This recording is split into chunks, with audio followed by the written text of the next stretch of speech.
So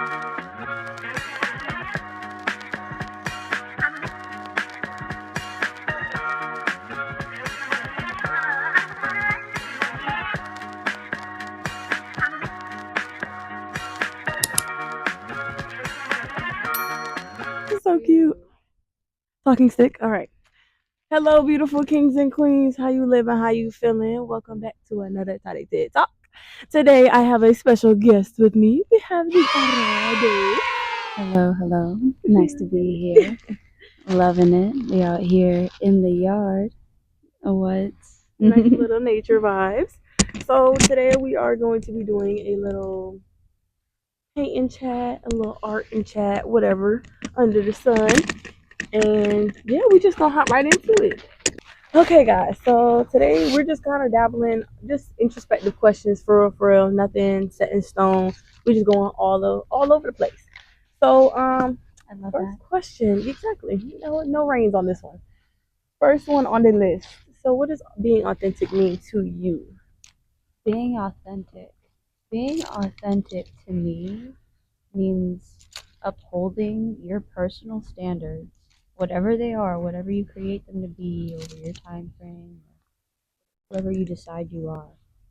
Continuing to uphold those standards whenever the opportunity presents itself. And it's okay if that doesn't happen every time, but when there is a period in time to either speak up or hold back or whatever is part of you, like that's the time to do it. Whatever you know, and passing on those opportunities when they're put in front of you, those tests to really test like if you stand on who you say you are, really a big part of it.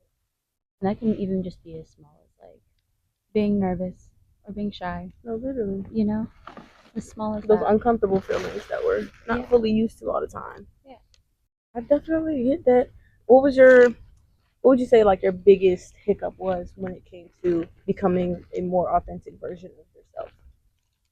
Um, Really just people pleasing. Point blank period, people pleasing. Um, I think I was really gifted with the opportunity to explore in life a lot more. Mm-hmm. Like, my parents were both military, and that left me kind of like traveling from a very young age. Like, I left the U.S. at like age 2. True. Lived over in Italy for several years and stuff like that. Just leave it to you. And that really, like, having so much freedom in who I was, and my mother not really, she never really gave me a religion, Oh, and I a love lot of people, that. yeah, a lot of people have religion in their household.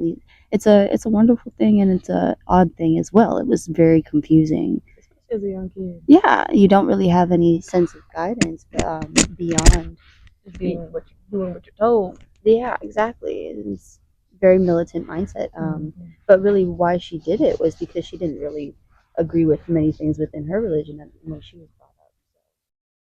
So just all these things, I wasn't really given that kind of restraint Mm-hmm. on who I was from a very young age. You think that played Explored like so many cultures. Yeah, a big part. yeah, And you being so open. yeah, exactly. I love So that. really, that came more recently. Mm-hmm.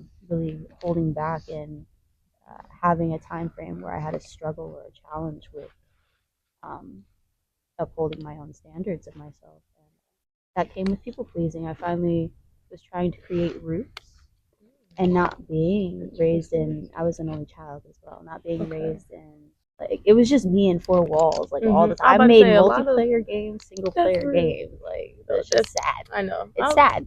I was about to say, once I actually heard it, I was like, oh. It's sad. But it allowed me the space to form my own opinions without anybody else's opinion. So it really was it's a gift and a curse at the same time. Yeah. And it's crazy because I come from a military background as well, so I definitely, but it's just I didn't get to experience it fully. I got to experience the travel side of it and the militant side of it, but it definitely comes with a lot when it's the control, the need for control. I think it's different too. Was it your mom in Yeah, the my military? mom and my dad were both in the Air Force, but I didn't know my dad. I wasn't raised with him or anything like that. So, but I did come from, on my mother's side, 4 generations of military. So it was just kind of like what was. Yeah, it was already set in stone, kind of, or a generational thing, I should say. Yeah, and it's like I very much refuse to go in. That's real. I accepted the struggle over that because, like, at the end of the day, you get healthcare and you get schooling, and but really, at the end of the day, actually seeing these veterans' lives afterwards, that's not they aren't something I taken care necessarily of. want. Yeah, no. And they're not even. Yeah, they're not appreciated. None of those broken things. families Yes. due to it. Like, And that's what I'm saying. So many broken families come from it, and just a lot of absence in a child's life. Like, yes, there's plus and stuff like that, but that absence does play a part, and that trying to make up for lost time can only do but so much. If I think you don't, if you have a restricted mindset, I think it can be difficult to build from there. Especially, I think men military is very different than women military too, and they, at least from my own personal experience. And this was in the 90s and early 2000s. That too, like, yeah. It was very much a different time frame. Yeah, they had different struggles, I think, to focus on. I could say that in the light way, because like I get, everybody has their trials and tribulations. I do think just the need to control, though, as a man, that you lose that blurred line of church and state, especially when you're put in a control position for so long. I think it caused my father to want to control the life outside of being a commander. So. Oh yeah. No, I very much refuse to ever date anybody anybody in service. If you're not, in service anymore, that's something else, But no, that's so real, especially because I can't do it. It's a certain mindset. I was just about to say it's a certain mindset you just either have to have or you do have already. And if you even have that mindset, it's going to be washed away. Because you're at a certain point, it's going to become your reality, so that you're sane. Like, if that's something that you genuinely want to do, you're going to want to accommodate or acclimate to what they want at some point. And I don't know. I never agreed with overall listening to things someone that are happening as well. Like, that too. I don't, but that's a different conversation that I don't have virtually. No, that's real. I can't.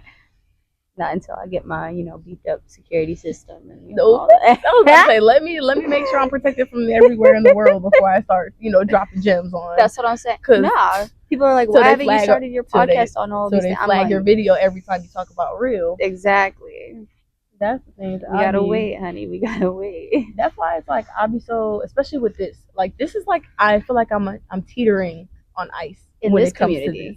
In this community, very much so. Only because I love a good controversial topic. Like, I just love it, because let's talk about what we don't want to talk about, and I feel like there's ways to have convos even with differences in point of view. It's called a debate. That's people what I'm think like a debate is an argument. It's not, bro. Yes, there's a difference. It's an exchange of opinion, literally. And I think that's because people just want to be right. Like, there's not a yearn for just information. Like, it's just, oh, let me see if you're agreeing with me. Like, everybody just wants that validation instead of, let's inform each other, let's enlighten each other in a way that we can receive things, or like at least be on the same, like, similar. Oh, that's tea. I don't know if y'all can. Facts. Hopefully y'all can see it. I was zoom on that. No, literally, I was zooming. I don't know where the hell this is taking me. We're gonna see though. Yes. So, lovelies, as you can see, this is all of the good juicy stuff that did not fucking record on the goddamn damn mic. And so, of course, we're going to have my special guest back for a part 2, because we have 40 minutes filled with juicy shit for y'all. And we just unpacked and uncovered everything about being intentional, all that good shit, and just so many gems that didn't get fucking recorded. So that's all the rest of the video is, and I hope you enjoyed what we did dabble in, because it's definitely still going to get posted, as you can see. And yeah, affirmations that I always finish off with: all of y'all are love, peace, and light. Y'all aren't deserving of anything that y'all went through. Once again, y'all are just responsible for healing from it, and y'all have the strength and power to do it. You make your own destiny. Know that you are loved. If you haven't heard it today, I love you, and you, again, are amazing beings in and out. And yeah, just find ways to alchemize your pain into pleasure. And I don't fucking know, y'all. I just can't believe the video did that to me. But low-key was my dumb ass fault, because I don't know if I charged my mics all the way, so we're not gonna fuck up like that again, guys. But yeah, Tune in, don't ever tune out. And yeah, hope y'all have a blessed day. And yeah, thanks for listening to the Toddy TED Talk. Bye.